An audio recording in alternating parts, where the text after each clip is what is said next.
Good morning from Voice of America headquarters. I'm Cal Perry. Today, the first day, opening day in New York, of a new session of the United Nations General Assembly. The largest diplomatic event of the year, half the island of Manhattan has grinded to a halt as world leaders descend to address unprecedented global challenges. There is the face-off between Russia and Ukraine, Ebola threatening to spread through and perhaps beyond Western Africa, and of course, what is sure to be a running theme of not only this day, but this entire assembly, the growing threat from the Islamic State emerging in a new Middle East. All of which has seemingly drowned out the General Assembly that was meant to be. 1 year ago, this body disbanded, pledging to focus this year on climate change. Now, less than 36 hours out from the U.S. widening its aerial bombing campaign against Islamic State militants inside Syria, we'll hear directly from the U.S. President this morning, who will present his new coalition to the world's leaders. Joining me this morning in set, we will have Aru Pandey. We also have in New York our UN correspondent, Margaret Bashir. We're going to start there in New York with Margaret. Good morning, Margaret. I want to start off by asking you really, what does Barack Obama, the U.S. president, need from the United Nations this morning? The bombing campaign has already started. We heard overnight 6 targets hit by coalition forces. What is he looking for today? Well, Cal, President Obama has, from the beginning of his administration, really tried to be a multilateralist, and he has come to the UN. He's really renewed the U.S. relationship with the UN, and throughout his administration, they've worked on a lot of important topics together. He's come to the Security Council on Libya, on Iran nuclear sanctions, on North Korea, on a variety of issues. So I think you're going to see him lay out today, priorities for U.S. leadership, particularly on this Islamic State issue. He's going to talk to coalition partners, perhaps, in his speech, lay out what he needs from the rest of the world, because he's going to say, basically, this is a fight that no single country can do alone. We have to do it together, and that's the purpose of the United Nations. We're taking a look at live pictures now. That is the assembly room where they are preparing. We'll hear first this morning from the Secretary General, Ban Ki-moon, who will speak shortly. You see him there preparing for his address. Each nation is given 15 minutes to talk. There has been some interesting history at the UN. We'll hear second from the Brazilian president, and then around 10 a.m. we expect to hear from President Barack Obama. Aru, I wanted to ask you, I know you took a look at the president's speech from a year ago. That speech was a very different tone. It talked about ending wars. We've come a long way. Come a long way. He started with talking about the global economy and how we're all related. He talked about Syria was a big issue in talking about Syrians' use of chemical weapons, Iran's nuclear program. So you can see how these big issues, Syria is still big, obviously, but the angle has changed. And now we have this one big dominant issue of the Islamic State, which has seemed to overshadow everything. So it's quite a change. What a change 1 year. And I'd like Margaret to jump in if you could. I mean, it's such a massive change, and obviously the U.S. president about to address the UN General Assembly. Talk briefly about the actual logistics of getting UN support for these kind of actions. Well, the U.S. laid out their argument for the strikes in Syria in a letter to the UN Secretary General. It said this week they sent him this letter, and basically it said that Iraq had asked for U.S. assistance against ISIL, and Iraq actually asked us to attack ISIL targets in Syria because that was the threat to their own territorial integrity and sovereignty and to their citizens, because attacks from ISIL were coming out of Syria into Iraq. So the U.S. said, based on Article 51 of the UN Charter, which talks about individual and collective self-defense, that basically the U.S. was okay, but was in the right legally to conduct these airstrikes against ISIL targets in Syria. And pretty much the UN Secretary General green-lighted this mission yesterday. He made some public remarks at the beginning of a climate change summit where he said that he noted that the strikes were done in areas of Syria that are no longer under the government control. He said that extremists are a very serious threat to civilians in Syria. And he also noted that the regime has conducted gross human rights violations against its own people. And he said the people of Syria need immediate protection. So that to me sounded like the UN was accepting the U.S. argument about the airstrikes. There's multiple audiences for this speech, Margaret. Obviously, there's an international audience. There's the people, actually, the world leaders that are there going to be listening to the president in person. But there's, of course, then Arab states who now find themselves in a very interesting position, having to back U.S. action against Islamic militants, which is a problem area for some of them. It is, but also, you know, we've heard some rhetoric from the region saying there needs to be a regional solution. You know, countries don't necessarily like superpowers and other countries to come into their neighborhood and fix things for them or tell them how things should be fixed. So if they want to have a regional approach, then the countries of the Middle East need to be a part of this coalition and be part of this solution. And, you know, ISIL's in their backyard, so they're the ones being affected by it. I mean, Lebanon has already had problems. Their soldiers have been kidnapped. A couple have been beheaded. You know, their towns have been bombed. All of this is ISIL related. Jordan is sort of on the front lines in this operation. You know, they have so many refugees from Syria in their country. Iraq is struggling now. Margaret, I'm sorry to interrupt. New refugees in the north. Margaret, I'm sorry to interrupt. The Secretary General, Ban Ki-moon, is starting to speak right now. Heads of state and government, Excellencies, ladies and gentlemen. It is a great honor to welcome you to this renovated General Assembly Hall. This great hall is a home to we the peoples.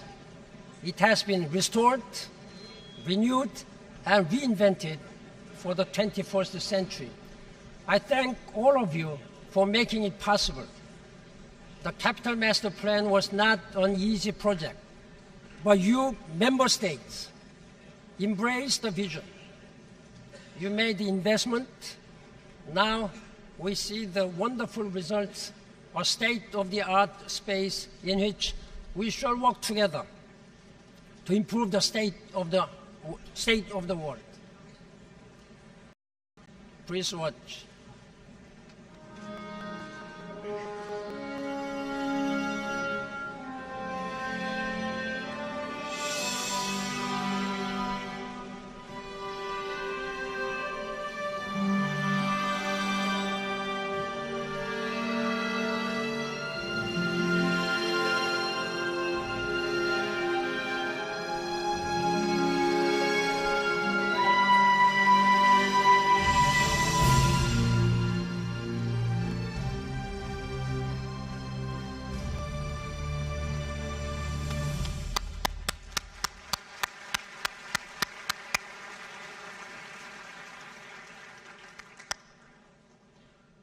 Excellencies, we wanted to have, in fact, grand opening ceremony, but because of all situation, frugality, and time, we just wanted to have this virtual grand opening ceremony. In the name of all peoples and all nations, I'm now proud to officially declare this General Assembly Hall open for business. Thank you.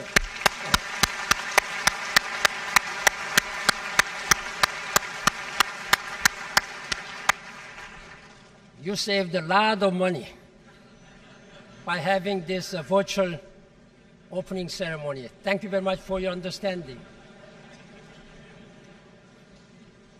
Mr. President of the General Assembly, distinguished heads of state and government, Excellencies, ladies and gentlemen, every year at this time, hope fills this hall. The hope embodied in the Charter of the United Nations, the hopes of leaders who speak from this podium, the hopes of people across the world who hear those promises. This year, the horizon of hope is darkened. Our hearts are made very heavy by unspeakable acts and the death of innocents. Cold War ghosts have returned to haunt our times. We have seen so much of the Arab Spring go violently wrong. Not since the end of the Second World War have there been so many refugees, displaced people, and asylum seekers. Never before has the United Nations been asked to reach so many people with emergency food assistance, and other life-saving supplies. Diplomacy is on the defensive, undermined by those who believe in violence. Diversity is under assault by extremists who insist that their way is the only way. Disarmament is viewed as a distant dream, sabotaged by profiteers of perpetual warfare. It may seem as if the world is falling apart as crises pile up and disease spread. But leadership is precisely about finding the seeds of hope and nurturing them into something bigger. That is our duty. That is my call to you today. Ladies and gentlemen, it has been a terrible year for the principles enshrined in the United Nations Charter. From barrel bombs to beheadings, from the deliberate starvation of civilians to the assault on hospitals, UN shelters, and aid convoys, human rights and the rule of law are under attack. Mesdames et messieurs, après la dernière tragédie de Gaza, le clivage entre Palestiniens et Israéliens semble plus profond que jamais. Si nous ne sauvons pas la solution the two-state solution, we will be left in a state of permanent hostilities. The situation in and around Ukraine remains volatile. In South Sudan, a struggle for political power has killed thousands of people and exposed millions to the threat of famine. The Central African Republic is fractured and traumatized. Mali and the Sahel continue to suffer from insurgency, terrorism, the illicit drug trade, and organized crime. In Somalia, a coalition of African states confronts the terrorist group Al-Shabaab. In Nigeria, Boko Haram's murderous onslaught gains strength with shocking impacts on women and girls. Ladies and gentlemen, in Iraq and Syria, we see new depths of barbarity with each passing day and devastating spillover effects across the region. As Muslim leaders around the world have repeatedly said, there is nothing Islamic about the terrorist organizations wreaking havoc in the region. These extremist groups are a clear threat to international peace and security that requires a multifaceted international response. We need a decisive action to stop atrocity crimes and frank discussions on what created the threat in the first place. The people of the region have been forced to work on the broken shard of bad governance and bad decisions that fail to respect international law and basic human rights. Across the world, the fragility of states and institutions has never been more apparent. Some have been hollowed out by corruption. Others have pursued policies of exclusion that drive the victims towards anger, despair, and violence. States must uphold their responsibility to govern and govern for all their peoples. Even where there is no overt warfare, violence still mars lives. Men prey on women across the globe, from battlefields to streets, from public spaces to privacy of the home. Migrants face increasingly perilous journeys and close the doors upon arrival. In many countries, seen as models of integration, divisive politics are on the rise. People are very good at seeing prejudice in others, but less so in themselves. The trends that bring people together, instant communications, free trade, and ease of travel, are also being exploited by forces that keep them apart. The world's fasten seatbelt light is illuminated. Turbulence is testing the multilateral system, national institutions, and people's lives. Human rights provide one touchstone for our response. The Human Rights Upfront initiative aims to place human rights at the center of our thinking and our efforts in the field. The protection of nearly 100,000 people at UN bases throughout South Sudan has been an early milestone of this new approach. The international community needs to be similarly sensitized to the value of human rights as an early warning mechanism. I urge member states to fulfill their responsibilities to their populations. States also need to be open to discussing their own vulnerabilities. Let us recall that the Universal Declaration of Human Rights not only proclaims a set of freedoms, it also warns that people will not stand idle if they are not protected. We need to do far more to anticipate problems and reach early political consensus. To better meet the challenges before us, I have called for a review of United Nations peace operations and will appoint a high-level review panel in the coming weeks. The unity of the Security Council is crucial. When the Security Council acts as one, we see results such as the elimination of Syria's chemical weapons program, agreement on a peacekeeping operations for the Central African Republic, timely support for the peace framework in the Great Lake region of Africa. By contrast, continued disunity over Syria has resulted in grave human suffering and loss of credibility for the Council and our institution. The General Assembly must also uphold its responsibilities and play its rightful role. Mesdames et Messieurs, Excellences, Ladies and gentlemen, Excellencies,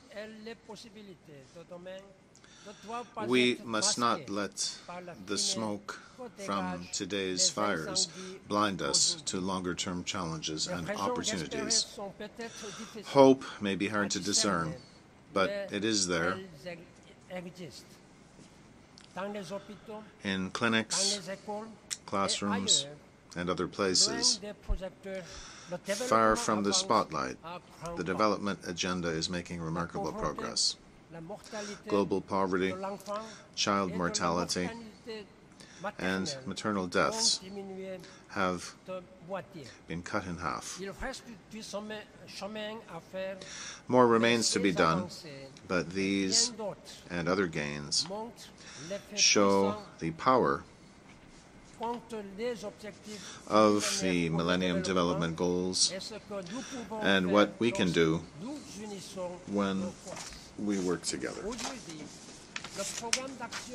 Today, an inspiring global conversation is taking place on an agenda for the next 15 years.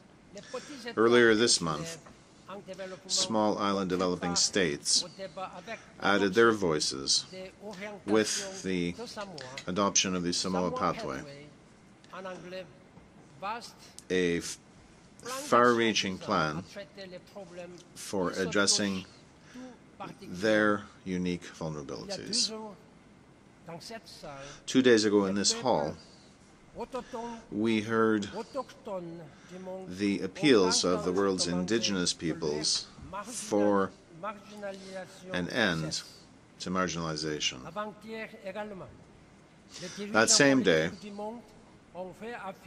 World leaders reaffirmed the importance of continuing to implement the groundbreaking consensus of the Cairo Conference on Population and Development.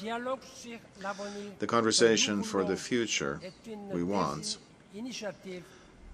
has been one of the most inclusive efforts in United Nations history. More than 5 million people have now voted in the My World survey. I encourage millions more to log on and chime in. What is emerging from our dialogue is remarkable in its vision. A universal agenda applying to all countries, and a determination not to reduce but to eradicate extreme poverty and hunger, and to put all countries and communities on the path of truly sustainable development. The Open Working Group of the General Assembly has placed before us a proposed set of sustainable development goals that will help us to complete the unfinished business of the MDGs, overcome inequalities, protect the planet, and build the future we want. At the end of the year, at your request, I will provide a synthesis report that will set the stage as member states begin their negotiations. Excellencies, ladies and gentlemen, transformation is our goal. I can think no better place to start than with opening doors and shattering ceilings for women and girls. Stereotypes continue to be deeply entrenched. Look at any crisis, from poverty to disaster to disease to illiteracy, and you will see women and girls suffering the most. We cannot fulfill 100% of the world's potential by excluding 50% of the world's people. Climate action is integral to all our hopes. 3 days ago, in the streets of our host city, New York, I joined hundreds of thousands of people in marching for a cleaner, greener future. They sent a powerful message to the leaders of their impatience, but also opportunity. Yesterday's climate summit was a landmark event. We saw a great coming together of countries, capital, CEOs, and citizens. Multi-stakeholder coalitions took unprecedented action to reduce emissions, build resilience, and finance the transformation of our economies and societies. We must convert this momentum into meaningful, universal climate agreement in Lima this December and in Paris next year. As one of the banners in the march said, we have a duty to do what must be done. Funding is crucial for the credibility of the climate and post-2015 development efforts. Now is the time to more properly match global wealth with global need. All resources, public and private, domestic and international, need to be tapped. When budgets are cut to the bone, people bleed. When resources are devoted to ever more sophisticated arms instead of ever greater human potential, we are all less secure. Leadership is also about getting our priorities straight, our policies right, and our investment working for people. The next 15 months will be a defining period for global prosperity and stability. I urge you to keep your ambitions high. Excellencies, ladies and gentlemen, The outbreak of Ebola in West Africa is an unprecedented crisis. That is why I have established an unprecedented health operation, the United Nations Mission for Ebola Emergency Response, to mobilize all the resources needed to reinforce work being done by the countries and communities affected. The mission combines the expertise of the World Health Organization with the logistical capacities of the United Nations. UNGA personnel arrived in Ghana 2 days ago to establish the mission's headquarters. The international community is rallying to assist local health workers. Now, we need a 20-fold surge in care, tracking, transport, and equipment. Food security is a growing concern.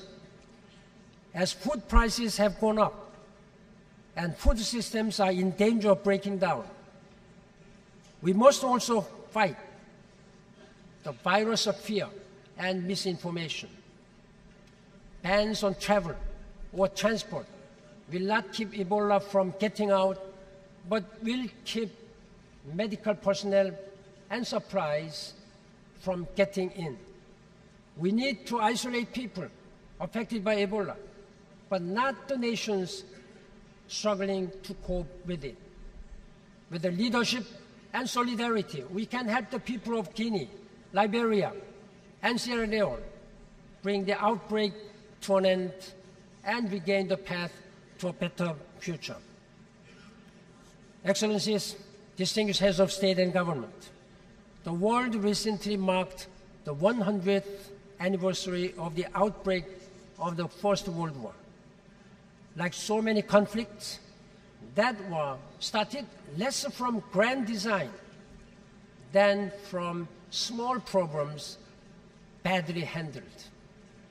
After the Second World War, the founding of the United Nations was a feat of global resolve. The post-war planners were driven not only by the idea of never again, but by a vision of what the world could be if we unite our strength. Today, we face a profusion of mounting challenges. People are crying out for protection from greed and inequality. The United Nations must answer that call. We are a century removed from the First World War and have 70 years of experience with the United Nations.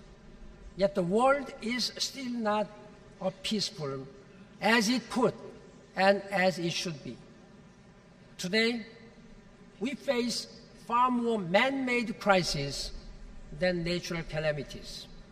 We may not control Mother Nature, but who else but us is responsible for securing peace and justice in our world? War, poverty, ignorance, crises caused by people can be stopped by people.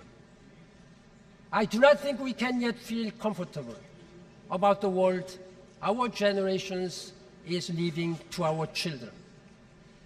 Still, I have hope. I drew it from our charter, our enduring guide in times of dramatic challenge and change. I'm continually inspired by the staff, peacekeepers, humanitarian workers, human rights defenders, and others who bring our document, this charter, to life. Just as we have renovated this great hall for a new age, I look to you, Excellencies, distinguished heads of state and government, to rebuild your leadership and restore unity of purpose. We can tackle any challenge, and we will as United Nations. I thank you for your leadership. Thank you very much.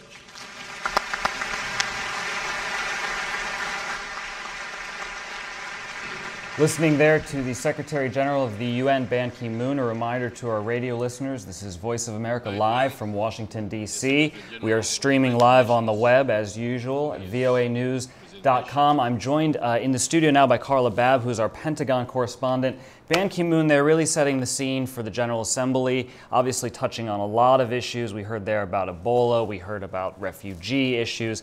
I wanted to get the latest from you on the Pentagon, what's happening right now over the skies of Iraq and Syria. Another day, more strikes. There have been 4 strikes over the past day in Iraq. There have been an extra strike in Syria, about 20 total now, and then we're approaching 200. I think the final tally is a little under 200, but we're approaching 200 airstrikes in Iraq. We have heard in the past 24 hours about this new coalition. Saudi Arabia, Qatar, most of these states, it seems to me, have already chosen a side. Is that underplaying it? Am I not giving them enough credit? Well, a coalition is important. It's good to point out that, yes, these are nations that have a big interest in the United States military. I mean, you've got bases in some of these countries. You've got other countries that have a huge refugee problem with the situation in Syria, so they do have a side to take already. But the fact that President Obama was able to gather a coalition of Arab states that have a vested interest in this issue in Syria, in this issue in Iraq, does give it more credibility. What do you think the military, and we had spoke about 2 weeks ago live here at Voice America when we were covering the last president's address, and we talked about the U.S. military taking the gloves off and there being a sort of need within certain circles at the Pentagon to go after these targets. Has that happened now? It's happening. There are still some setbacks if you were looking at it at a military standpoint. They have not targeted ISIL leaders directly. Admiral Kirby, Lieutenant General Mayfield made it very clear that they were not targeting specific individuals yet. Whether or not that will happen is usually a matter of time. You see what happened with the al-Shabaab leader. But for now, their goal, as the U.S. military puts it, is to protect the Iraqi forces, to protect the Kurdish forces, give them space, was their direct quote, so they can do their job against the Islamic State militants. How big of a concern at the Pentagon is civilian casualties? This came up in the briefing yesterday. You raised it with the Admiral. I know that he didn't really give you a direct answer. He wasn't really in a position to do so. But being there, being based at the Pentagon, how are you reading that? It must be a concern when you look at sort of how things have unfolded in Pakistan, for example. Right, they're very clear on this. And yes, they were not aware of civilian casualties when I asked the question yesterday, but they went to great pains to show reporters at the briefings yesterday, here is what we're doing. We are targeting these specific areas. They gave us an example of one place where they wanted to target the rooftop communications. So they showed a before photo of the building and they showed an after photo saying, look, the building is still standing. We only targeted this specific area. They showed another area which was a training facility, and they showed as the bombs were going off. And when you saw the bombs go off, you saw that it all fit into that perimeter, all in that one area. So they do not want civilian casualties in this. They want to only target Islamic State militants. You can see there from the video, and if you're listening to us on the radio, we're showing the most recent pictures out of Iraq and Syria of some of the damage caused by some of these strikes. We're joined by Richard Gowan in New York City. He's a research director at New York University, a senior fellow for the European Council on Foreign Relations. Richard, thank you for being with us.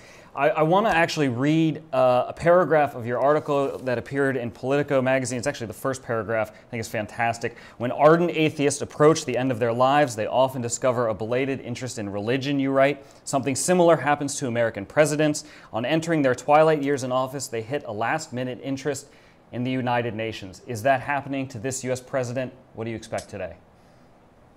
Barack Obama has always been instinctively friendly towards the UN, but he actually hasn't worked through the organization very effectively in recent years, mainly because he's been struggling with Russia and China over Syria and Ukraine.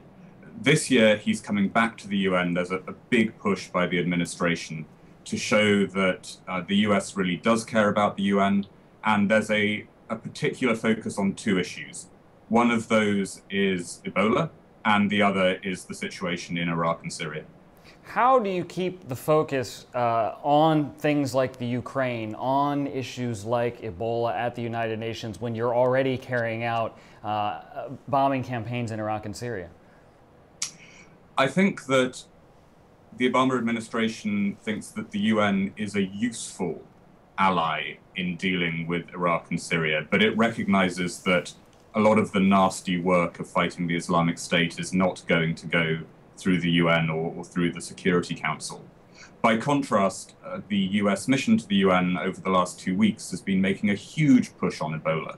And there is a real understanding, both in Washington and at the US mission here in New York, that to fight Ebola, you need the World Health Organization, you need UN peacekeepers, you need UN humanitarian agencies. It's a problem that requires a multinational response, and the UN is best placed to deliver that.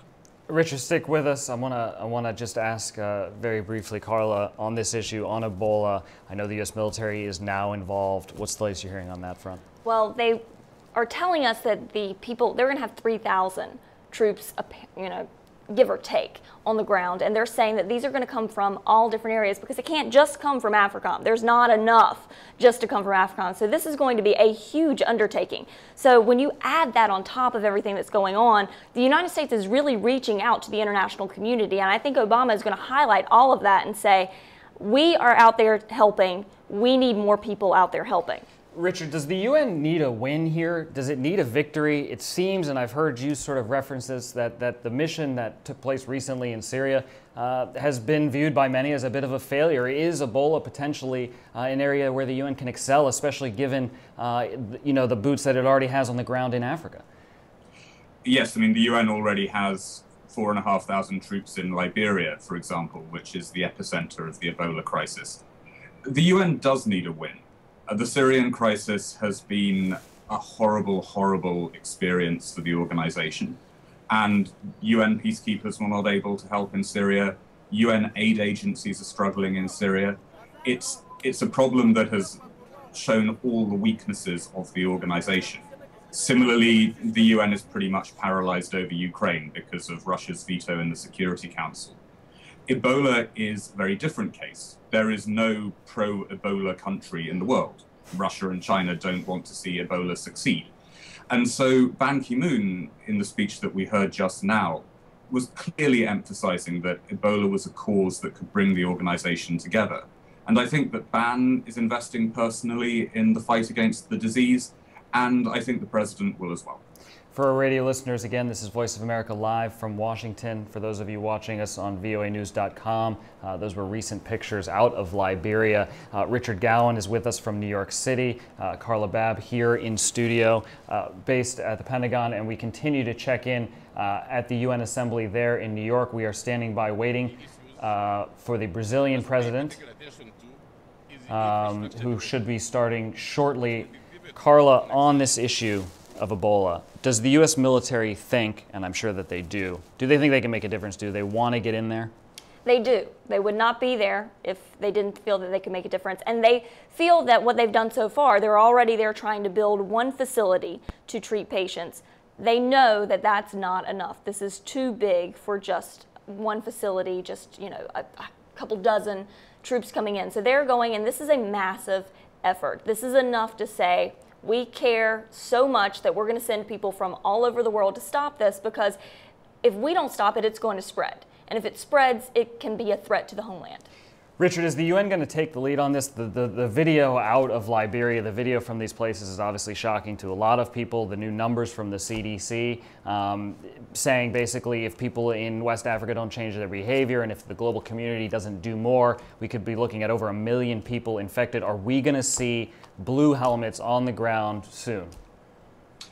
Well, as I say, there are already blue helmets in Liberia. There are blue helmets over the border in Côte d'Ivoire. The UN has a great deal of experience of peacekeeping and stabilization missions in West Africa over the last decade. It's quite possible that if state structures start to crumble and collapse across the region, that the UN will have to send in more troops, more police to replace the governments. Now, it will be very difficult to find countries that are willing to put soldiers into states where there's a very high risk of getting Ebola. And so it's essential that the US and the UN do as much as they can now to prevent the disease spreading, rather than letting it grow further and then having to clear up the mess. Before we check in with the UN General Assembly, I do want to stick with Africa for a little bit here. At what point, Richard, does it become very, very complicated when you look at the security situation that's happening in Eastern Africa, when you look at the peacekeeping force that is right now in Somalia, that African Union force? It's getting pretty tricky. The UN peacekeeping system has 70 to 80,000 personnel in Africa. The African Union has many thousands more troops in Somalia. It is becoming increasingly difficult to find the troops and military assets you need to deal with crises like those in South Sudan and the Central African Republic. And I think one tragedy facing the UN today is that there is such a focus on Ukraine, there is such a focus on Syria, that some of the big crises in Africa are not getting sufficient attention. At the start of this year, we were all talking about South Sudan. We were talking about CAR. Samantha Power, as US ambassador to the UN, was really trying to focus attention on CAR. But although Ban did just mention those crises in his speech, they're really now off the international radar. And it's a tragic but familiar tale. Major humanitarian crises in Africa often get forgotten when there are smaller but higher political crises elsewhere in the world.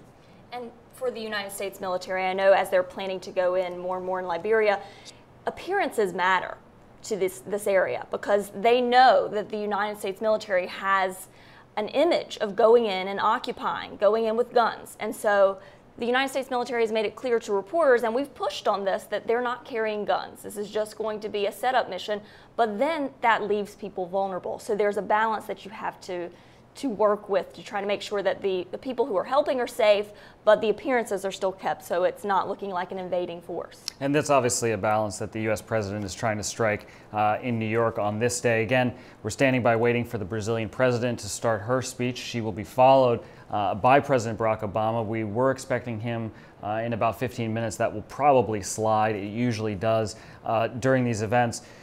Richard, I would like to go back to you, and if I could, maybe just pivot back to the situation in Iraq and in Syria. The U.S. is obviously heavily invested financially at the United Nations. Is there anything the UN can do to help the U.S. president on this front?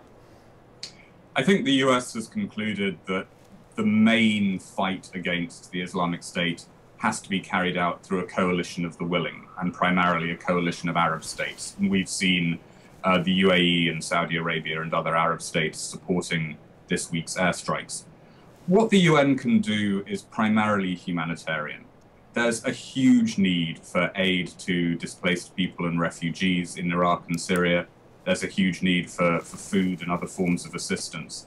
And President Obama has said that he wants to ensure that there is sufficient humanitarian assistance to Iraq as the military campaign goes on. So I think that's the number one thing that the UN can offer in the Middle East right now. It's basic humanitarian assistance to the thousands and hundreds of thousands of civilians who have been, have had their lives shattered by the rise of ISIS. And we heard the Secretary General talking about these huge numbers of refugees, the largest number of, as he put it, refugees and asylum seekers since the Second World War. Richard, on this issue of airstrikes, you know, and we've heard this phrase this week, the cart in front of the horse. Starting airstrikes before addressing the UNGA, obviously not something that bothers the administration. They obviously have said to the American people this was a pressing need, that there was a security issue. Do you think he's going to find any resistance at the United Nations?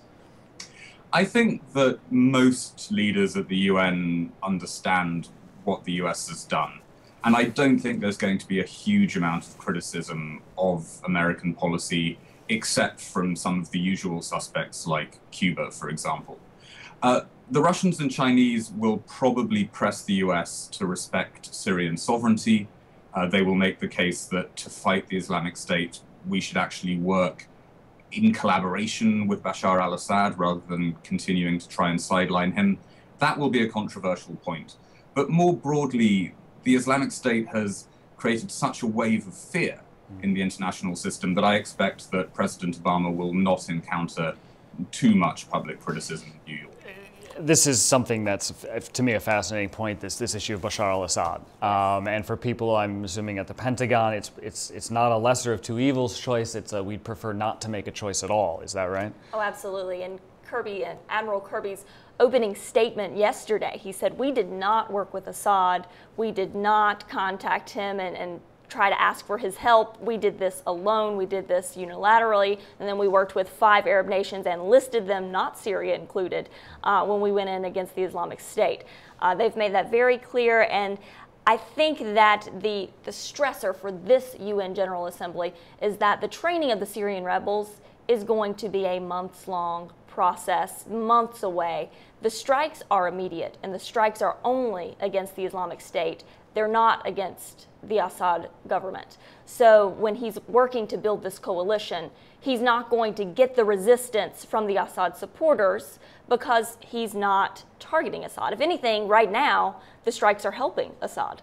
Richard, as somebody who watches the UN very closely, you know, today's speech is part theater, I guess, probably not the right word, but what is happening on the sidelines today that people need to know about? What is happening on the sidelines that's going to be impactful? There's a number of meetings taking place, I know, on the sidelines of these speeches. There's always a huge amount of diplomatic activity around the UN General Assembly. And this week we have a lot of talks on the Middle East. There are discussions with the Iranians. There will be further events on the Ebola crisis. The sense that the organization is overwhelmed by the number of challenges it faces today is very, very strong. And I think that a lot of ministers and a lot of presidents and prime ministers will be hoping that they can come back from New York saying, we haven't saved the world, but at least we've restored some sense of order after a very, very difficult year.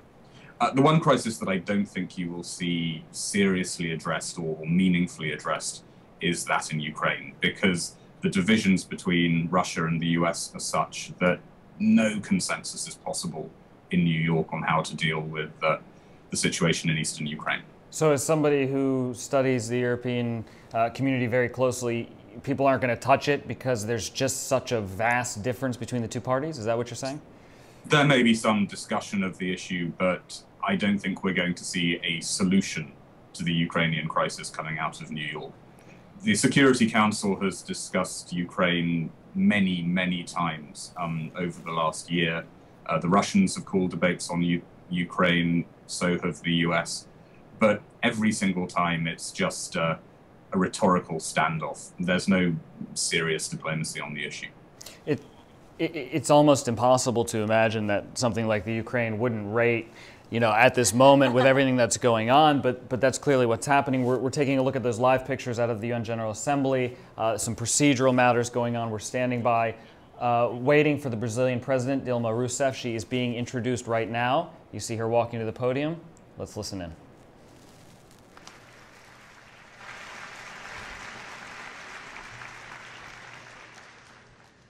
Ambassador Sam Kutesa, President of the 69th United Nations General Assembly, Mr. Ban Ki-moon, Secretary General of the United Nations Organization, Your Excellencies, ladies and gentlemen, heads of state and heads of government, ladies and gentlemen, for Brazil as the country that has the honor and the privilege to open this debate, it is a great pleasure to see at the presidency of this General Assembly a son of Africa.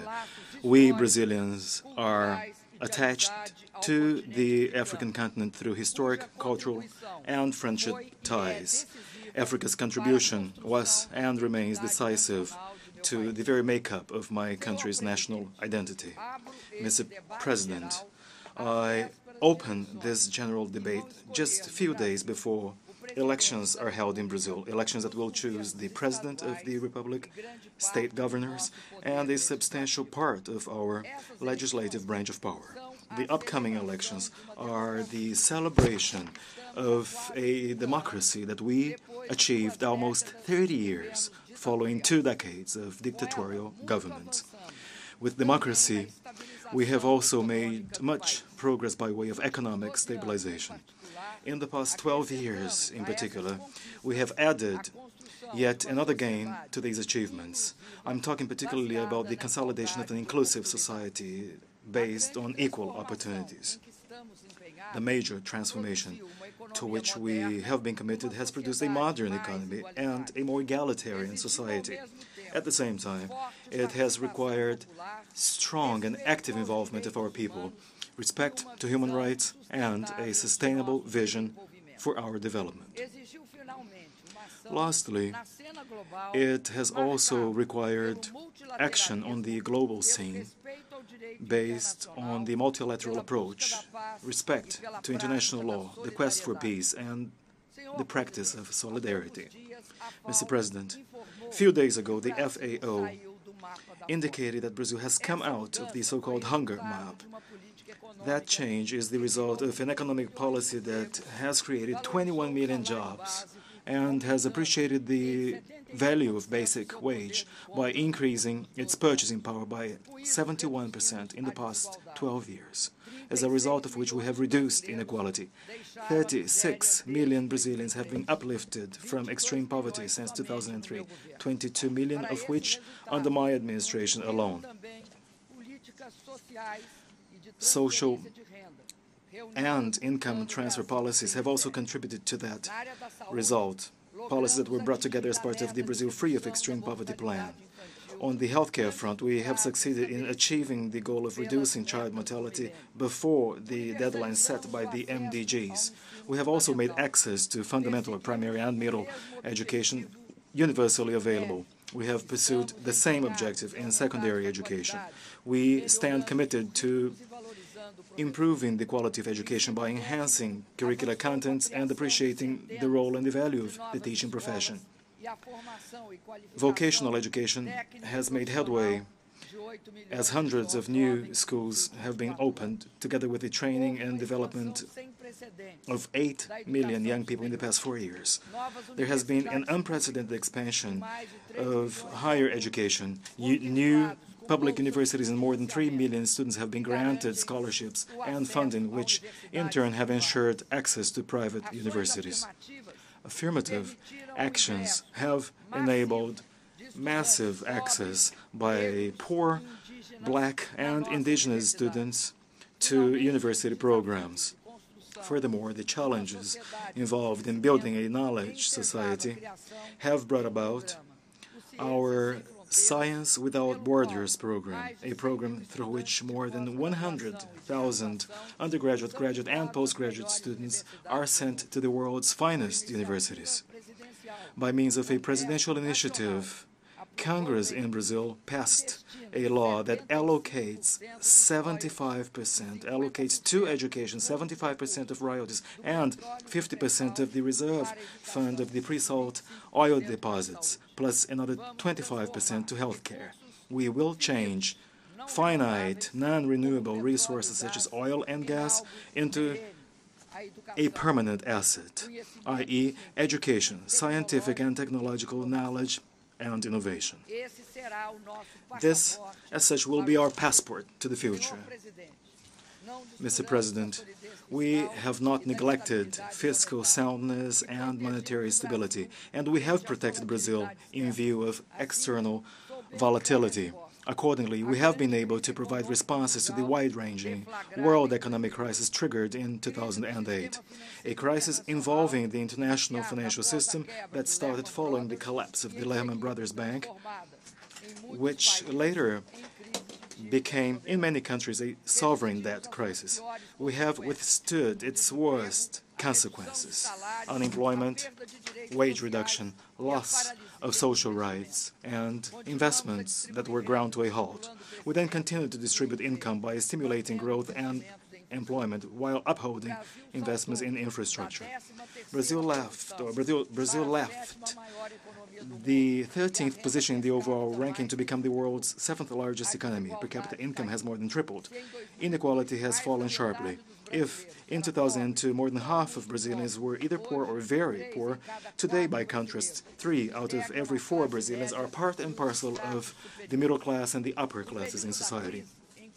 During the crisis, while worldwide hundreds of millions of workers were losing their jobs, Brazil created 12 million formal job posts.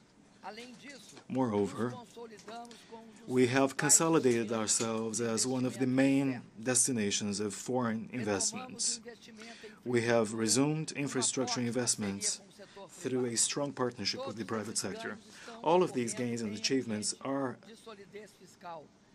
being materialized in an environment of fiscal soundness. We have reduced our net debt to GDP ratio from about 60 to 35% of the GDP.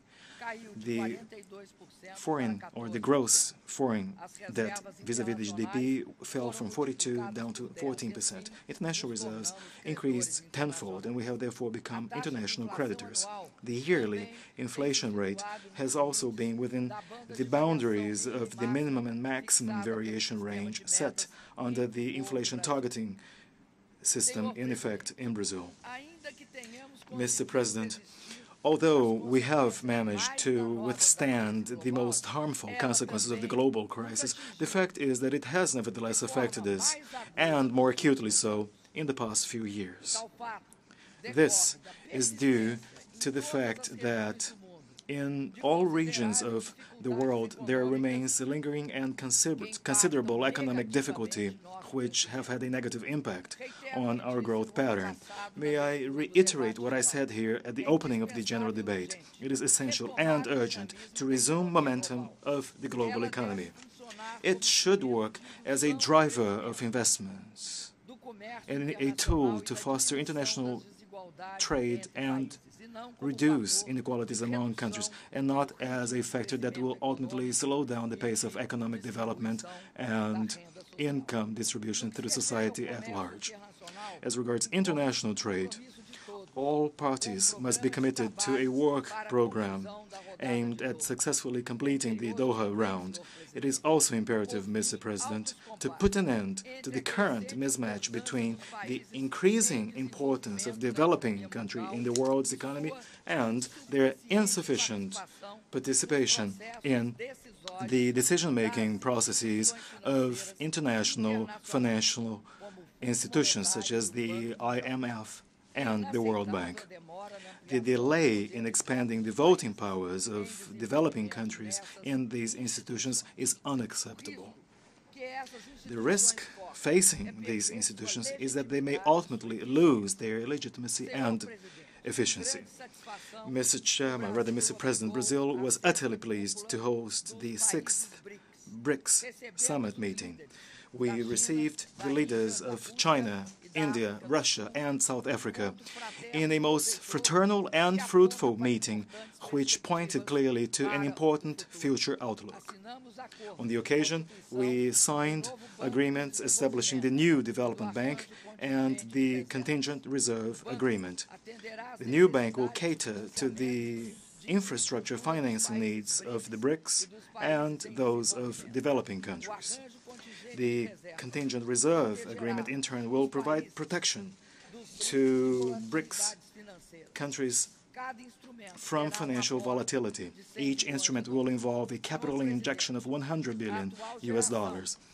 Mr. President, the current generation of world leaders, i.e. our generation, has also been called upon to overcome substantial challenges involving the topics of peace, collective security, and the environment. We have nevertheless been unable to solve old disputes and to prevent new threats. The use of force cannot possibly eliminate the deep-seated causes of conflicts. That is made plain and clear in the lingering and unsolved Palestinian issue. It is also made clear in the systematic massacre of the Syrian people, in the tragic nationwide fragmentation of Iraq, as well as in the serious state of insecurity in Libya, in the conflicts in the Sahel, as well as in the clashes in Ukraine. In every military intervention, we have not moved towards peace. Instead, we have witnessed increasingly hard-fought conflicts. There has been a tragic multiplication in the number of civilian victims and countless cases of humanitarian plight. We cannot accept that these barbaric expressions of lawlessness increase and thus violate our ethical, moral, and civilizational values. Neither can we remain indifferent to the spread of the Ebola virus in Western Africa.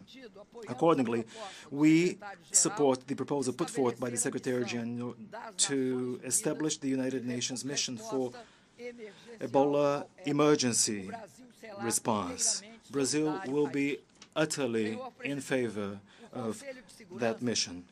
Mr. President, the United Nations Security Council has had some difficulty in promoting peaceful resolution of these conflicts.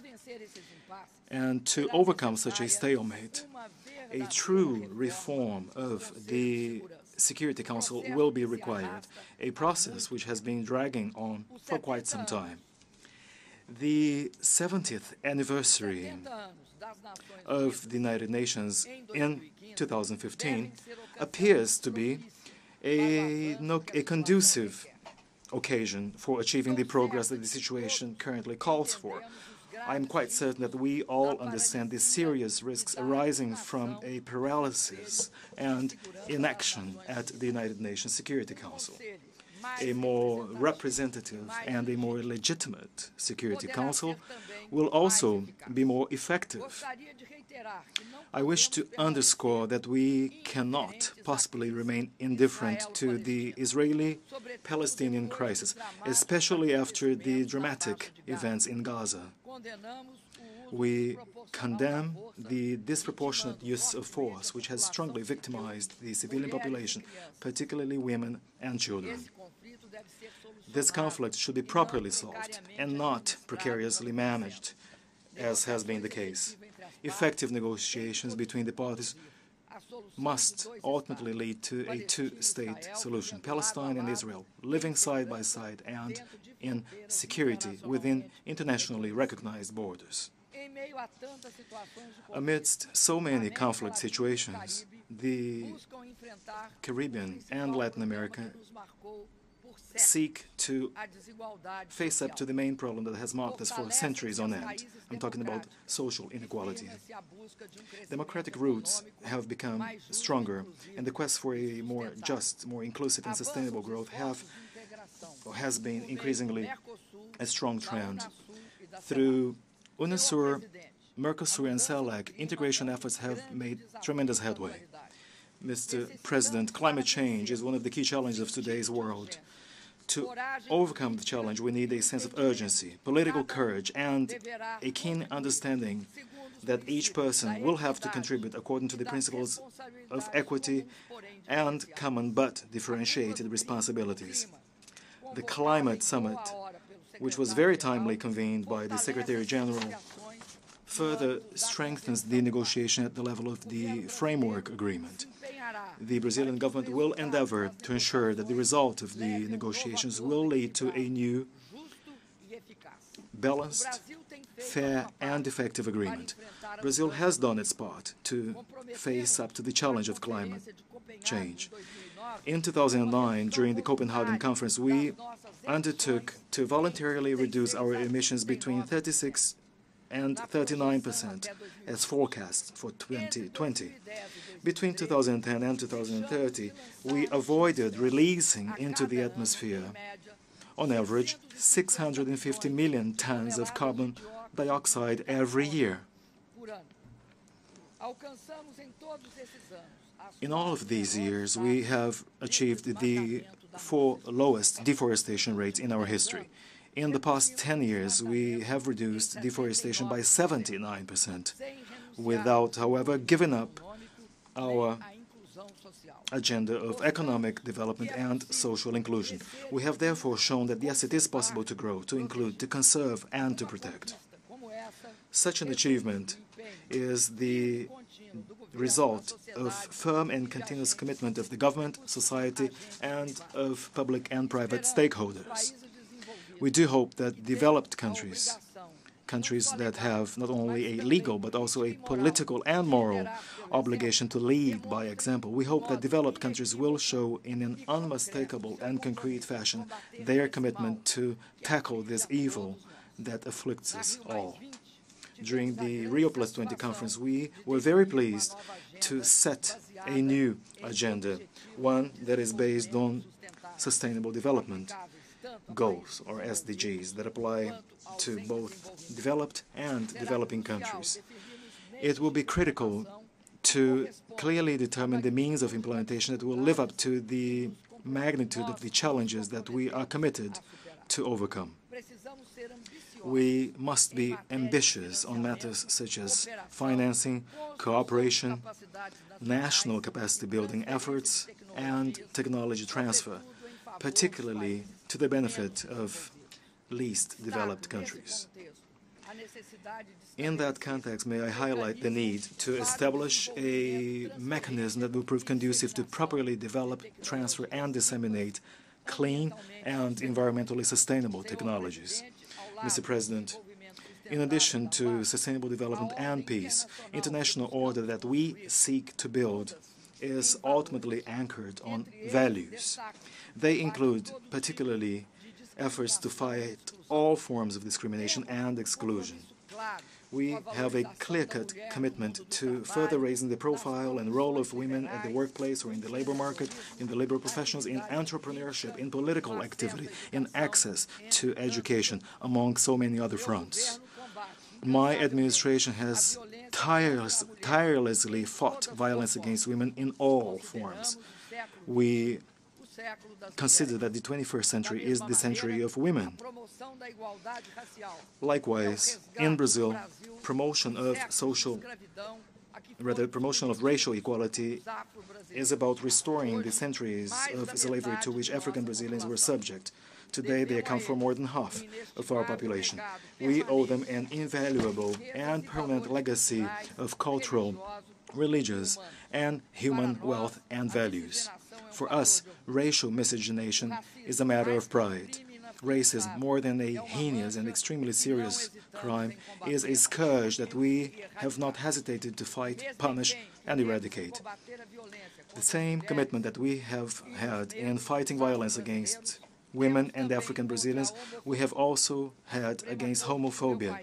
My country's Supreme Court recognized same-sex civil union, thus ensuring them all of the civil rights arising thereof.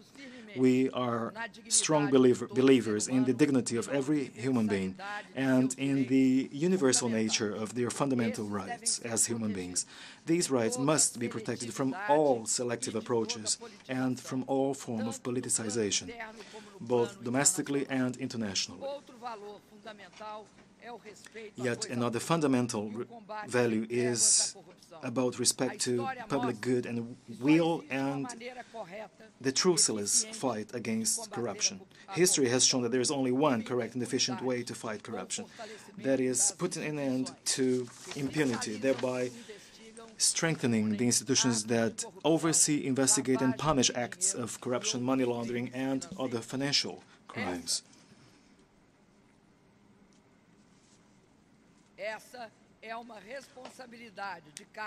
This is a responsibility that is incumbent upon each government, a responsibility that we have fulfilled by strengthening our institutions.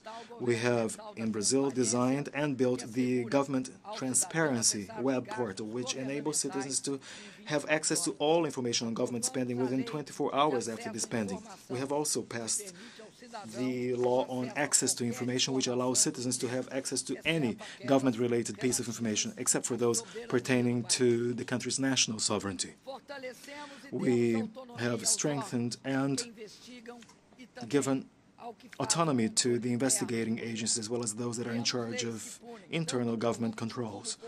We have passed laws that punish not only those who passively agree with acts of corruption, as well as those who actively engage in corruption. Strengthening these institutions is absolutely essential to enhance an open and democratic governance. Brazil's recent re-election for the Executive Committee of the Open Government Partnership will also help us contribute to establish more transparent governments worldwide. Mr. President, it is absolutely key that measures be taken to effectively protect human rights, not only in the real, but also in the virtual world. as recommended in the resolution adopted by this Assembly on privacy in the digital age. Brazil and Germany encouraged this very important discussion in 2013, and we wish to deepen that discussion during this session. For our review of the relevant matters, the report drafted by the UN High Commissioner on Human Rights will serve as a basis. Back in September 2013, I proposed from this podium that a civil framework be developed regarding the governance and use of the Internet, a framework based on the principles of freedom of expression, privacy, network neutrality, and cultural diversity.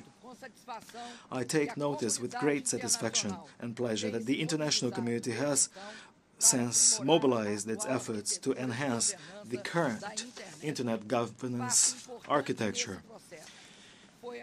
Brazil's initiative to hold the multi-sectoral global meeting on the future of Internet governance, or Net Mundial, in São Paulo last April was an important step in the process. The event brought together representatives from several different regions of the world and from multiple sectors. The principles to be followed and the actions to be taken were discussed in order to ensure that the Internet will continue evolving in an open, democratic, free, multi-sectoral, and multilateral manner. Mr. President, member states and the United Nations have before them today challenges of a significant order of magnitude, and they should, as such, be the priorities of this session of the General Assembly. 2015 emerges as a true turning point in the horizon. I am quite certain that we will not shy away from fulfilling, with a sense of courage and insightfulness, our high responsibilities in building an international order that is firmly grounded on the promotion of peace, on sustainable development, on the reduction of poverty and of inequality. Listening there to Dilma Rousseff, the president of Brazil, if the first half of that speech sounded like a campaign speech, that's because it partly was. She's in the middle of a runoff election taking place in Brazil, which is why we heard there for almost the first half her talking about the Brazilian economy, tourism, and other issues. Towards the end of that speech, she gave us a look at all of the issues that we want to cover, but that we're not going to be able to cover. Right. The recent war in Gaza as one example of the many issues being overshadowed, of course, by the situation in Iraq and Syria. And obviously Afghanistan as well. I mean, on Sunday there was a major announcement with the new president-elect there, and the United States was instrumental in getting that power-sharing deal brokered, and we're going to have a new government in Afghanistan. But like the Arab-Israeli conflict, like even Ukraine to a certain extent, it's kind of been pushed to the back burner because of the Islamic State and obviously the air campaign in Syria and Iraq. So. And we heard there, towards the end of the Brazilian president's speech, her taking on a leadership role. And you were talking to me sort of as she was talking about how you sort of expect the U.S. president to do that. Well, there's been so much talk, obviously, this week, the fact that President Obama is there with Secretary Kerry, and the big push is for coalition building, obviously, with Syria and Iraq. But the key there is, yes, it's a coalition building. Yes, they want to get other nations on board in their campaign in Syria and Iraq. But I think what President Obama is going to touch on is American leadership on all of these crises. It is the U.S. who has led the response in Iraq and Syria. It's the U.S. that has led the response to Russia and Ukraine, and I think that's what we're going to hear. You saw there briefly the U.S. president. He is being introduced now. He will be speaking shortly. In fact, he's now making his way to the podium, and we'll go ahead and take a listen. Mr. President, Mr. Secretary General, fellow delegates, ladies and gentlemen, we come together at a crossroad between war and peace, between disorder and integration, between fear and hope. Around the globe, there are signposts of progress. The shadow of world war that existed at the founding of this institution has been lifted, and the prospect of war between major powers reduced. The ranks of member states has more than tripled, and more people live under governments they elected. Hundreds of millions of human beings have been freed from the prison of poverty, with the proportion of those living in extreme poverty cut in half. And the world economy continues to strengthen after the worst financial crisis of our lives.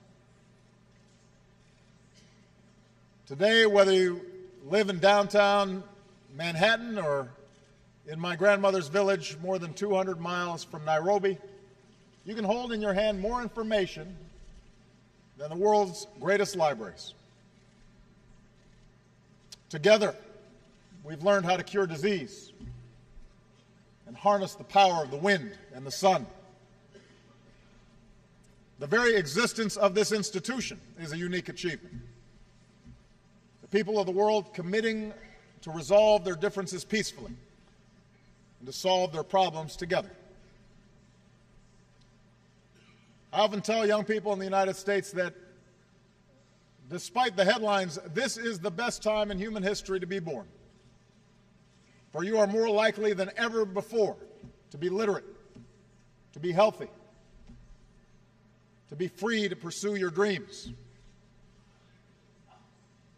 And yet there is a pervasive unease in our world. A sense that the very forces that have brought us together have created new dangers and made it difficult for any single nation to insulate itself from global forces. As we gather here, an outbreak of Ebola overwhelms public health systems in West Africa and threatens to move rapidly across borders. Russian aggression in Europe recalls the days when large nations trampled small ones in pursuit of territorial ambition. The brutality of terrorists in Syria and Iraq forces us to look into the heart of darkness. Each of these problems demands urgent attention, but they also are symptoms of a broader problem: the failure of our international system to keep pace with an interconnected world. We collectively have not invested adequately in the public health capacity of developing countries. Too often we have failed to enforce international norms when it's inconvenient to do so. And we have not confronted forcefully enough the intolerance, sectarianism, and hopelessness that feeds violent extremism in too many parts of the globe. Fellow delegates, we come together as United Nations with a choice to make. We can renew the international system that has enabled so much progress, or we can allow ourselves to be pulled back by an undertow of instability. We can reaffirm our collective responsibility to confront global problems, or be swamped by more and more outbreaks of instability. And for America, the choice is clear. We choose hope over fear. We see the future not as something out of our control, but as something we can shape for the better through concerted and collective effort. We reject fatalism or cynicism when it comes to human affairs. We choose to work for the world as it should be, as our children deserve it to be. There's much that must be done to meet the test of this moment. But today I'd like to focus on two defining questions at the root of so many of our challenges. Whether the nations here today will be able to renew the purpose of the UN's founding, and whether we will come together to reject the cancer of violent extremism. First, all of us, big nations and small, must meet our responsibility to observe and enforce international norms. We are here because others realize that we gain more from cooperation than conquest. 100 years ago, a world war claimed the lives of many millions, proving that with the terrible power of modern weaponry, the cause of empire ultimately leads to the graveyard. It would take another world war to roll back the forces of fascism, the notions of racial supremacy, and form this United Nations to ensure that no nation can subjugate its neighbors and claim their territory. Recently, Russia's actions in Ukraine challenge this post-war order. Here are the facts. After the people of Ukraine mobilized popular protests and calls for reform, their corrupt president fled. Against the will of the government in Kiev, Crimea was annexed. Russia poured arms into eastern Ukraine, fueling violent separatists, and a conflict that has killed thousands. When a civilian airliner was shot down from areas that these proxies controlled, they refused to allow access to the crash for days. When Ukraine started to reassert control over its territory, Russia gave up the pretense of merely supporting the separatists and moved troops across the border. This is a vision of the world in which might makes right. A world in which one's nation's borders can be redrawn by another, and civilized people are not allowed to recover the remains of their loved ones because of the truth that might be revealed. America stands for something different. We believe that right makes might, that bigger nations should not be able to bully smaller ones, and that people should be able to choose their own future. And these are simple truths, but they must be defended. America and our allies will support the people of Ukraine as they develop their democracy and economy. We will reinforce our NATO allies and uphold our commitment to collective self-defense. We will impose a cost on Russia for aggression, and we will counter falsehoods with the truth. And we call upon others to join us on the right side of history. For while small gains can be won at the barrel of a gun, they will ultimately be turned back if enough voices support the freedom of nations and peoples to make their own decisions. Moreover, a different path is available.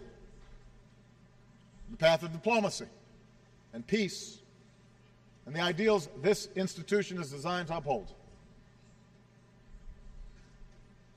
The recent ceasefire agreement in Ukraine offers an opening to achieve those objectives.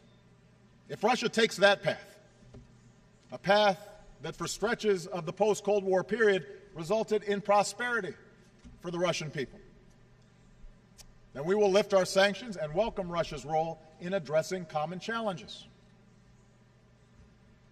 After all, that's what the United States and Russia have been able to do in past years, from reducing our nuclear stockpiles to meeting our obligations under the Nuclear Non-Proliferation Treaty, to cooperating to remove and destroy Syria's declared chemical weapons.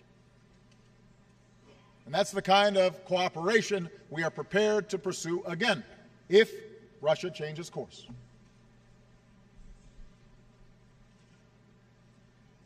This speaks to a central question of our global age, whether we will solve our problems together in a spirit of mutual interest and mutual respect, or whether we descend into the destructive rivalries of the past. When nations find common ground, not simply based on power, but on principle, then we can make enormous progress.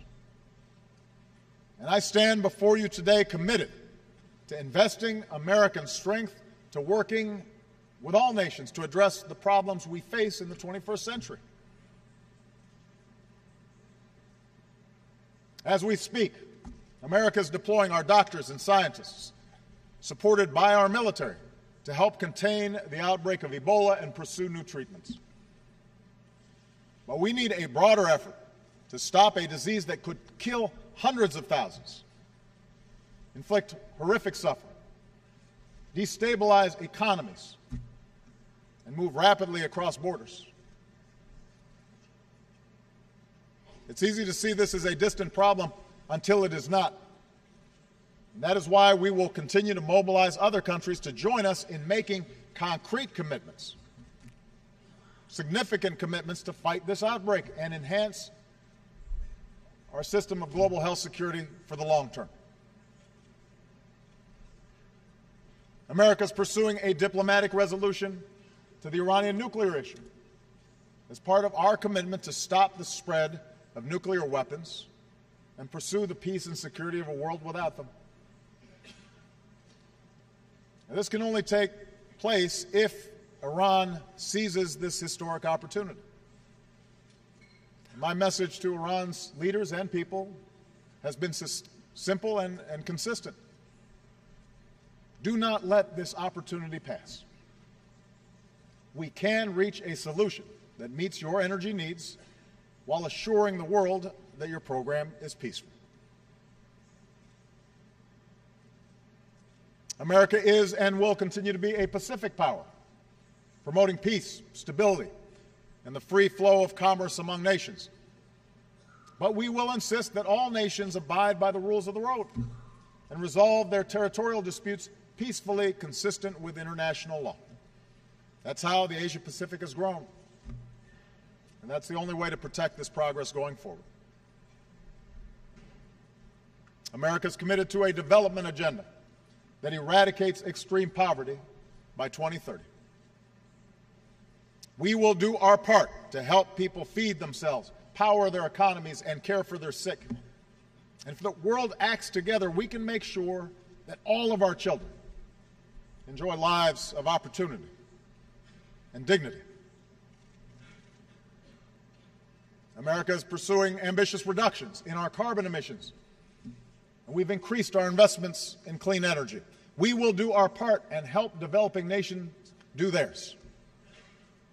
But the science tells us we can only succeed in combating climate change if we are joined in this effort by every other nation, by every major power. That's how we can protect this planet for our children and our grandchildren. In other words, on issue after issue, we cannot rely on a rule book written for a different century. If we lift our eyes beyond our borders, if we think globally, and if we act cooperatively, we can shape the course of this century as our predecessors shaped the post-World War II age. But as we look to the future, one issue risks a cycle of conflict that could derail so much progress, and that is the cancer of violent extremism that has ravaged so many parts of the Muslim world. Of course, terrorism is not new. Speaking before this assembly, President Kennedy put it well. Terror is not a new weapon, he said. Throughout history, it has been used by those who could not prevail either by persuasion or example. In the 20th century, terror was used by all manner of groups who failed to come to power through public support. But in this century, we have faced a more lethal and ideological brand of terrorists who have perverted one of the world's great religions. With access to technology that allows small groups to do great harm, they have embraced a nightmarish vision that would divide the world into adherents and infidels, killing as many innocent civilians as possible, employing the most brutal methods to intimidate people within their communities. I have made it clear that America will not base our entire foreign policy on reacting to terrorism. Instead, we've waged a focused campaign against al-Qaeda and its associated forces, taking out their leaders, denying them the safe havens they rely on. At the same time, we have reaffirmed again and again that the United States is not and never will be at war with Islam. Islam teaches peace. Muslims the world over aspire to live with dignity and a sense of justice. And when it comes to America and Islam, there is no us and them, there is only us, because millions of Muslim Americans are part of the fabric of our country. So we reject any suggestion of a clash of civilizations. Belief in permanent religious war is the misguided refuge of extremists who cannot build or create anything, and therefore peddle only fanaticism and hate. And it is no exaggeration to say that humanity's future depends on us uniting against those who would divide us along the fault lines of tribe or sect, race or religion. But this is not simply a matter of words. Collectively, we must take concrete steps to address the danger posed by religiously motivated fanatics and the trends that fuel their recruitment.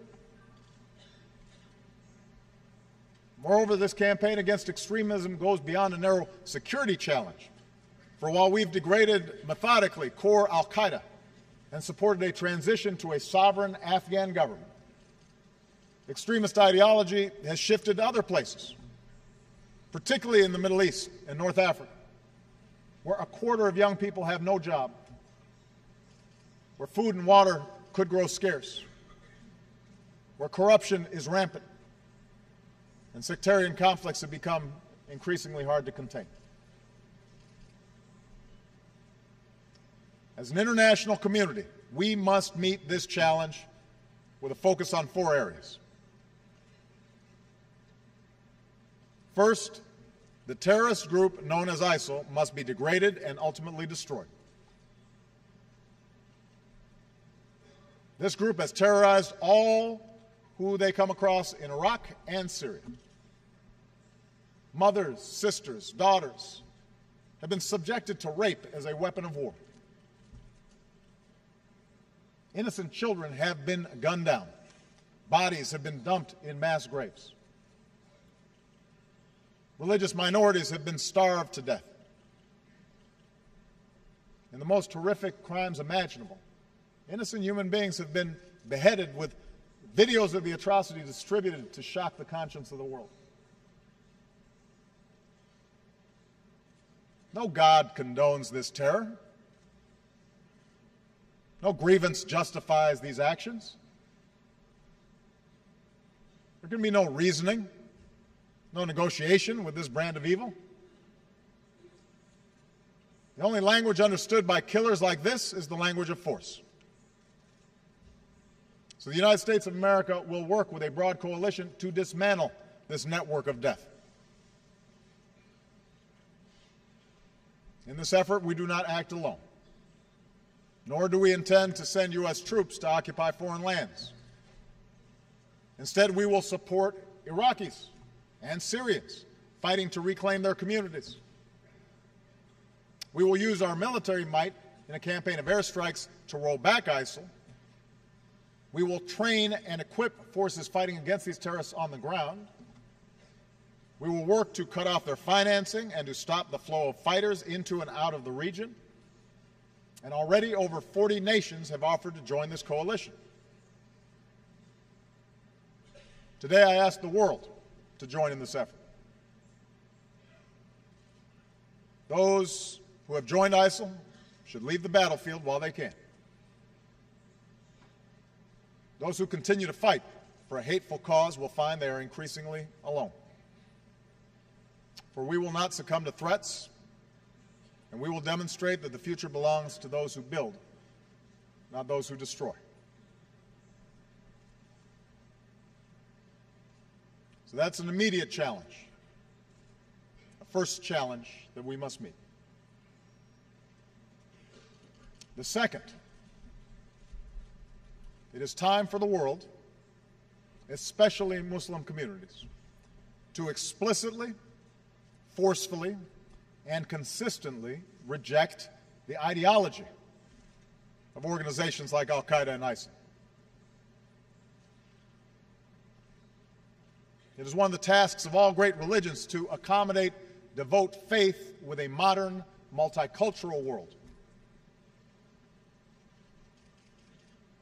No children are born hating, and no children anywhere should be educated to hate other people.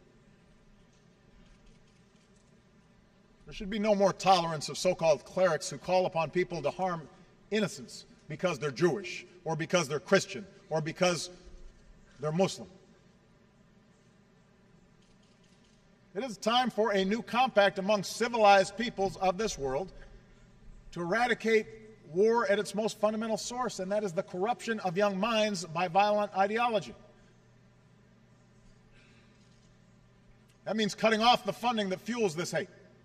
It's time to end the hypocrisy of those who accumulate wealth through the global economy and then siphon funds to those who teach children to tear it down. That means contesting the space that terrorists occupy, including the internet and social media. Their propaganda has coerced young people to travel abroad to fight their wars and turn students, young people full of potential, into suicide bombers. We must offer an alternative vision. It means bringing people of different faiths together. All religions have been attacked by extremists from within at some point, and all people of faith have a responsibility to lift up the value at the heart of all great religions. Do unto thy neighbor as you would have done unto yourself. The ideology of ISIL or Al-Qaeda or Boko Haram will wilt and die if it is consistently exposed and confronted and refuted in the light of day. Look at the new forum for promoting peace in Muslim societies. Sheikh bin Bayad described its purpose. We must declare war on war so the outcome will be peace upon peace. Look at the young British Muslims who responded to terrorist propaganda by starting the Not in My Name campaign, declaring ISIS is hiding behind a false Islam.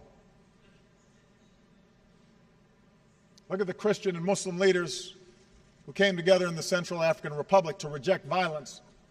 Listen to the Imam who said, politics try to divide the religious in our country, but religion shouldn't be a cause of hate, war, or strife. Later today, the Security Council will adopt a resolution that underscores the responsibility of states to counter violent extremism.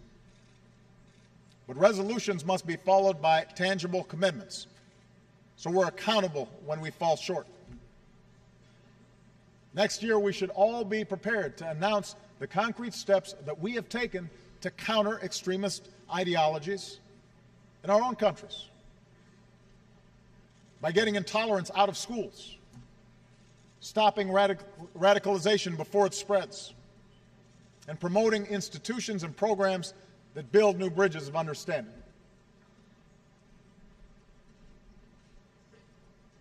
Third, we must address the cycle of conflict, especially sectarian conflict, that creates the conditions that terrorists prey upon. There's nothing new about wars within religions. Christianity endured centuries of vicious sectarian conflict. Today, it is violence within Muslim communities that has become the source of so much human misery. It is time to acknowledge the destruction wrought by proxy wars and terror campaigns between Sunni and Shia across the Middle East. And it is time that political, civic, and religious leaders reject sectarian strife. For let's be clear, this is a fight that no one is winning. A brutal civil war in Syria has already killed nearly 200,000 people, displaced millions. Iraq has come perilously close to plunging back into the abyss. The conflict has created a fertile recruiting ground for terrorists who inevitably export this violence.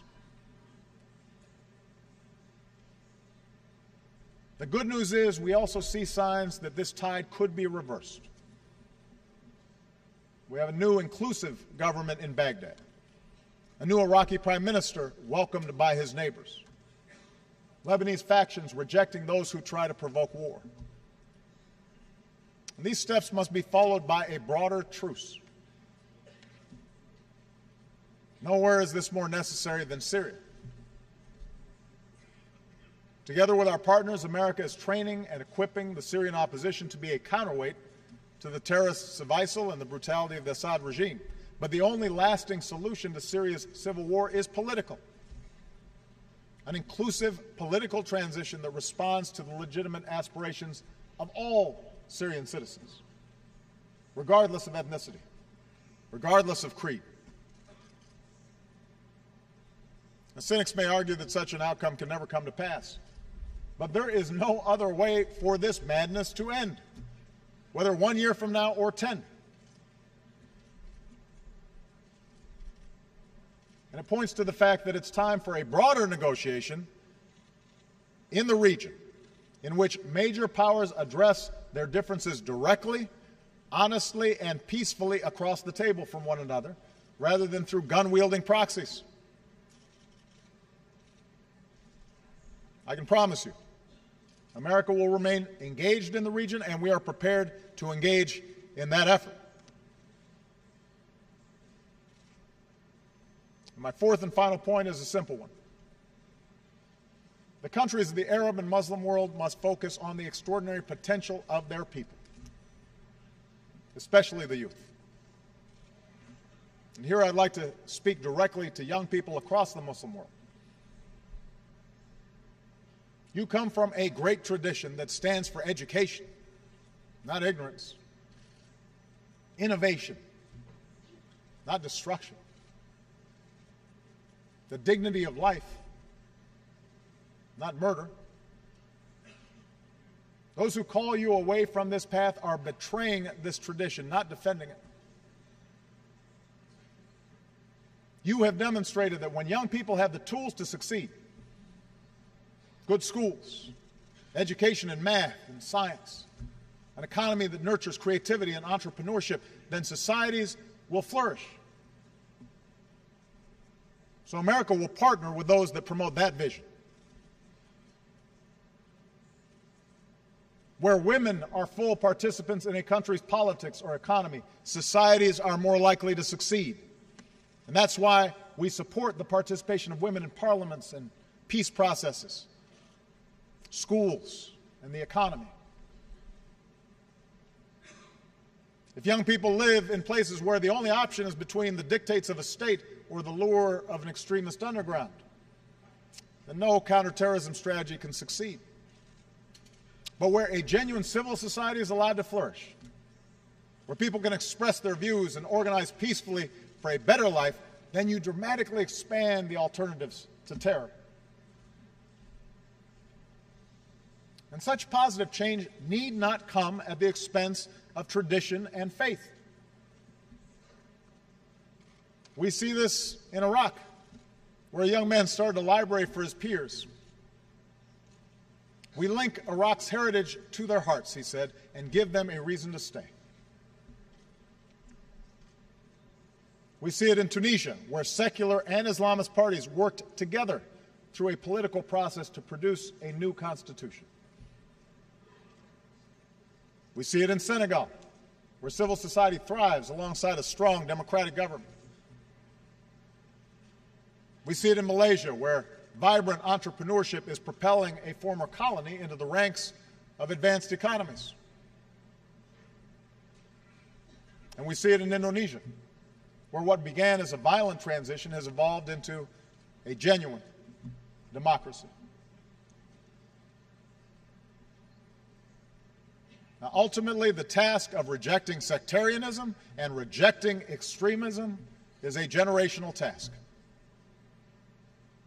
and a task for the people of the Middle East themselves. No external power can bring about a transformation of hearts and minds. but America will be a respectful and constructive partner. We will neither tolerate terrorist safe havens nor act as an occupying power. We will take action against threats to our security and our allies while building an architecture of counterterrorism cooperation. We will increase efforts to lift up those who counter extremist ideologies and who seek to resolve sectarian conflict.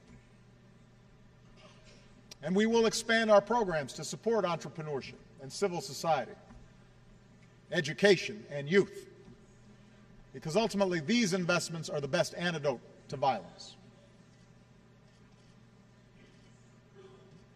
We recognize as well that leadership will be necessary to address the conflict between Palestinians and Israelis. As bleak as the landscape appears, America will not give up on the pursuit of peace. Understand, the situation in Iraq and Syria and Libya should cure anybody of the illusion that the Arab-Israeli conflict is the main source of problems in the region.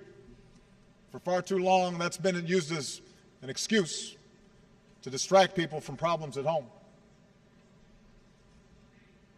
The violence engulfing the region today has made too many Israelis ready to abandon the hard work of peace. And that's something worthy of reflection within Israel. Because let's be clear, the status quo in the West Bank and Gaza is not sustainable. We cannot afford to turn away from this effort. Not when rockets are fired at innocent Israelis or the lives of so many Palestinian children are taken from us in Gaza. So long as I am president, we will stand up for the principle that Israelis, Palestinians, the region, and the world will be more just and more safe with two states living side by side in peace and security. So this is what America is prepared to do. Taking action against immediate threats while pursuing a world in which the need for such action is diminished. The United States will never shy away from defending our interests, but we will also not shy away from the promise of this institution and its universal Declaration of Human Rights. The notion that peace is not merely the absence of war, but the presence of a better life. I realize that America's critics will be quick to point out that at times we too have failed to live up to our ideals, that America has plenty of problems within its own borders. This is true. In a summer marked by instability in the Middle East and Eastern Europe, I know the world also took notice of the small American city of Ferguson, Missouri, where a young man was killed and a community was divided. So yes, we have our own racial and ethnic tensions. And like every country, we continually wrestle with how to reconcile the vast changes wrought by globalization and greater diversity with the traditions that we hold dear. But we welcome the scrutiny of the world, because what you see in America is a country that has steadily worked to address our problems, to make our union more perfect, to bridge the divides that existed at the founding of this nation. America is not the same as it was 100 years ago, or 50 years ago, or even a decade ago, because we fight for our ideals, and we are willing to criticize ourselves when we fall short, because we hold our leaders accountable and insist on a free press and independent judiciary, because we address our differences in the open space of democracy with respect for the rule of law with a place for people of every race and every religion, and with an unyielding belief in the ability of individual men and women to change their communities and their circumstances and their countries for the better. After nearly 6 years as president, I believe that this promise can help light the world, because I have seen a longing for positive change, for peace and for freedom and for opportunity and for the end to bigotry in the eyes of young people who I've met around the globe.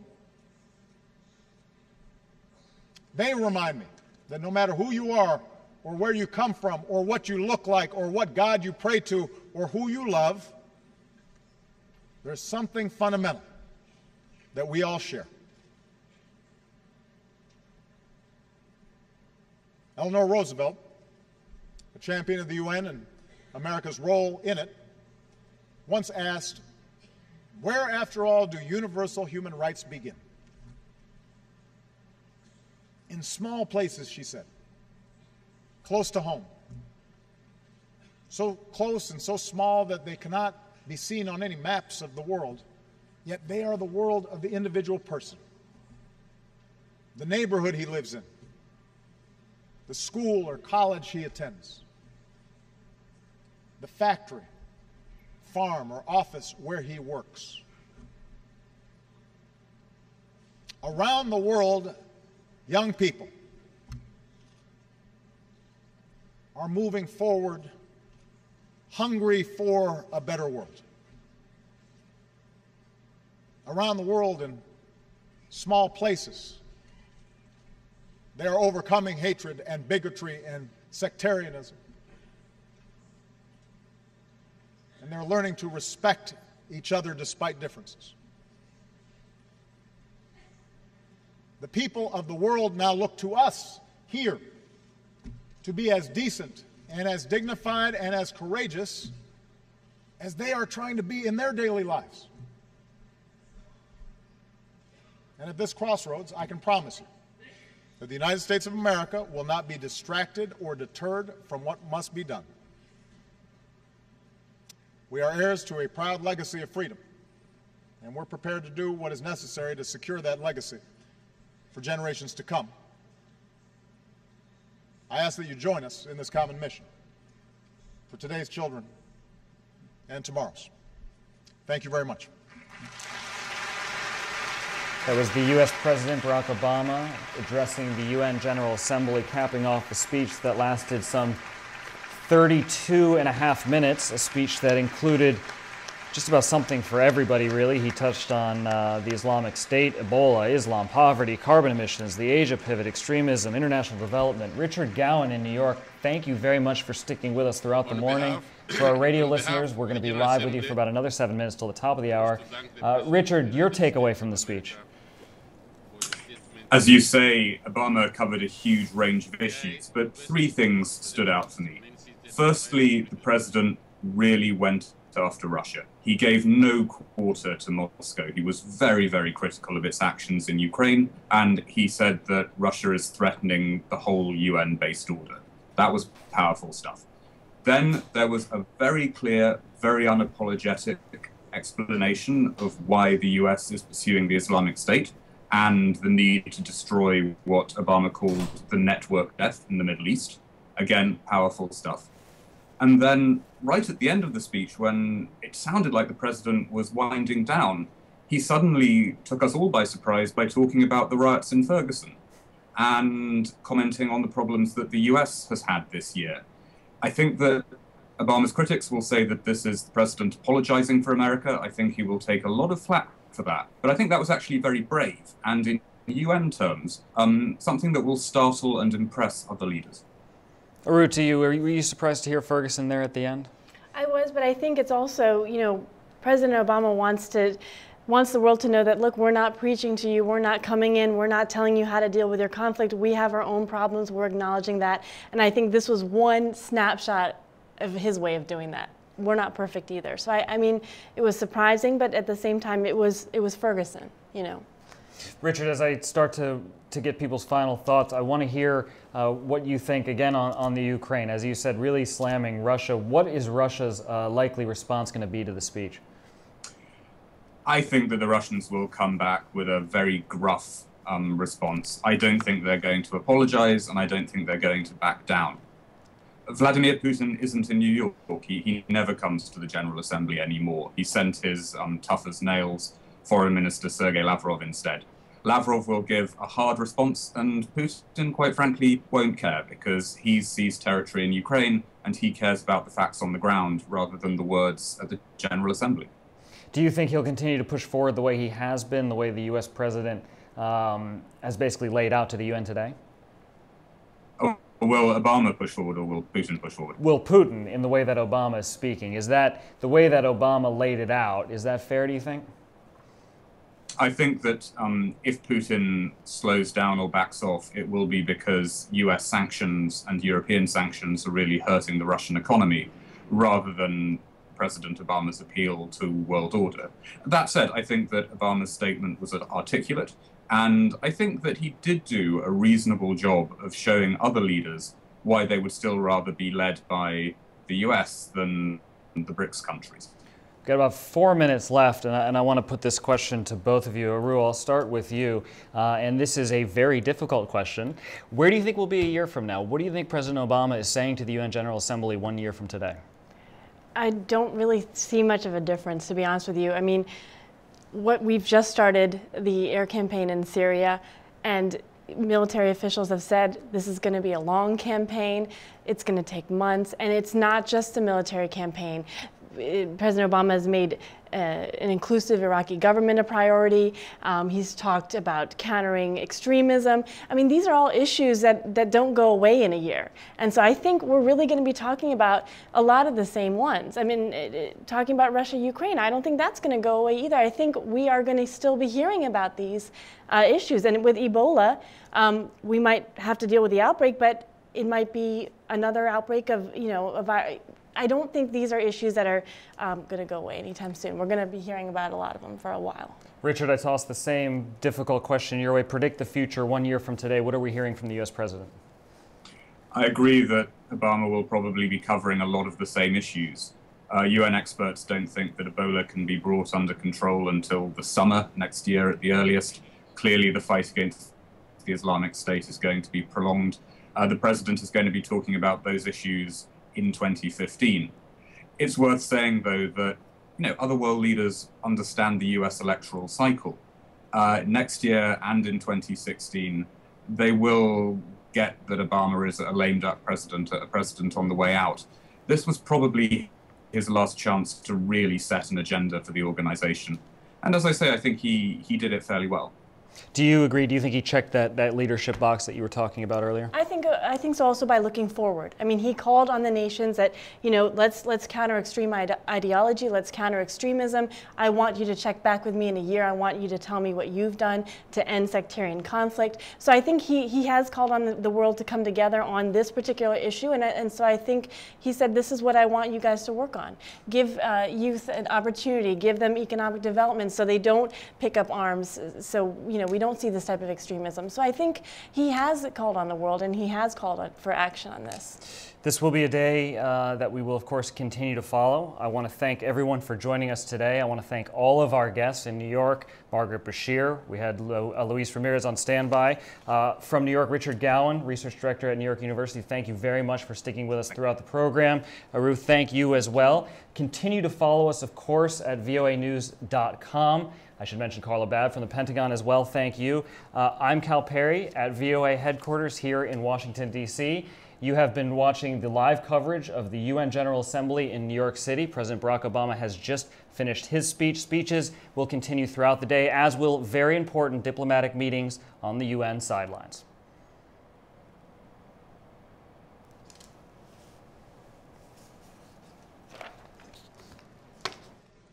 Uganda will use this time of its presidency to make a small contribution toward the reform of the UN and its organs in terms of pushing for the African agenda on this issue. Those reforms, as will be agreed by all of us, will strengthen the United Nations, not otherwise. Africa, Uganda included,